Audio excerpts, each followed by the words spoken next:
It's this fear of discomfort.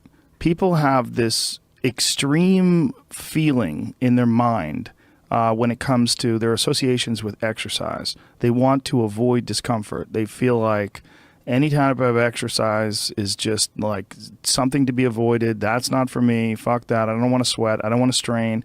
And a lot of times this association that they have is about the beginnings of getting in shape. It's not about once you're actually fit. Because once you're actually fit, exercise is something you look forward to. It's an alleviation of stress. It feels great. Like if I can't get a workout in, I look at my schedule. I go, oh shit, I don't have any time for a workout, which means I'm not going to get that good feeling. And so instead of looking at it like, oh, I've got to go grunt and sweat, I'm thinking I'm not going to feel good. I'm not going to feel relaxed. I'm not going to feel carefree. And I'm not going to feel even appreciative. Like my appreciation of things, and it gets enhanced greatly after exercise. I just feel better. I feel like I can take things in for what they are rather than, you know, whatever sensory data that I'm getting from any event is just one more distraction that gets in my way. And you know, that's a lot of times how I look at things if I'm overstressed or if I'm working too much. Like our bodies, for whatever reason, most people, their associations are to avoid anything that's uncomfortable. But it's so illogical because when you look at comfort and you look at success and progress and the feelings of accomplishment and of getting past certain hurdles in terms of like how you feel about life, a lot of those are connected to discomfort. Like discomfort is your friend. It really is. Like discomfort and not being happy and content with certain situations in life or certain feelings in life, they're massive motivators, and they're amazing at facilitating change.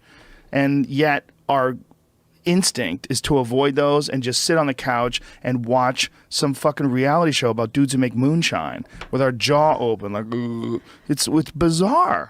And for me at least, when I get like really disciplined and really I get really consistent with my workouts, one of the things that I almost feel momentum. I feel like there's like a push behind me, like, all right, like after I get out of the gym, I have a really good workout. I'm like, yeah, now I'm doing it. I'm doing it all the time now. And I'm looking forward to the next time. And it makes that resistance much weaker, and it makes my motivation and my discipline much stronger.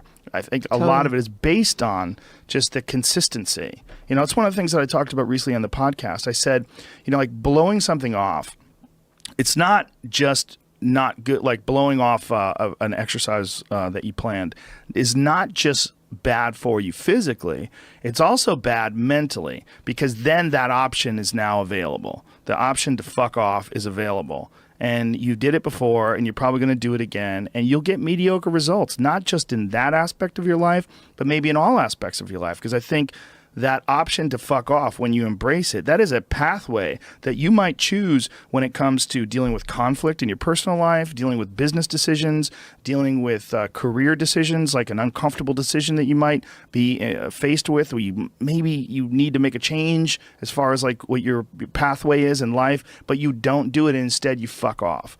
And that the inclination to fuck off, I think, that gathers momentum as well. The inclination to be disciplined, that comes with momentum too. And I think both things, like you take a path, like the path of the healthy person or the path of the fuck off. Like this is not, like your body is like a race car that you can juice up yourself. Like you can add the fat tires, you can add the improved suspension, you can beef up the horsepower in the engine. You could do all that yourself.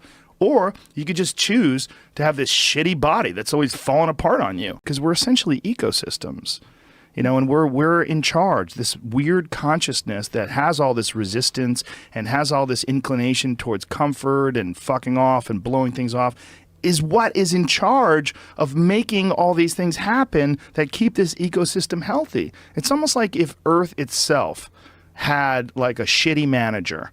You know, if like there was a natural manager of Earth that was like, oh God, who cares if it rains? Oh God, you know, like I'm gonna stop growing things. I don't give a shit anymore. It's all stupid anyway. I mean, it's literally like the just blow it up. Yeah. Fuck it. Let's just kill all of life. It's all gonna die eventually. I mean, the sun only lasts 7 billion years. You see, that is the perspective a lot of people take with aging, where it's like, well, you're going to die, you're going to age, you can't stop aging. And it's like, yes, you're right, but that's not the point. The point is to age better. Like, that's the point. The point is to increase your health span, you know, and that is, we know is possible. Like that can, there's some of these like centenarians and super centenarians I've seen that are like, over 100 years old, and they're like riding bikes and racing, and it's like they're old. They are very old, but they're experiencing a very good quality of life. Yeah, and they're experiencing a quality of life that these other people that don't exercise feel. They physically feel their own body diminishing, and they just feel it's inevitable. It is what it is. You're wasting your time. You're out there running around, but no, we're not, because this experience right now, it's not like no one's under the illusion that you're going to live forever, but you are enhancing the experience that you're currently involved in right now. And you are alive. Right. You are alive. You do experience this life. But do you experience this life optimally? Is it as enjoyable as it can be? And we all know that there's a spectrum for that enjoyability. Like, we've all had times in our life where it's not been so great. And then times in our life where everything came together and like, what a fucking great day. Woo!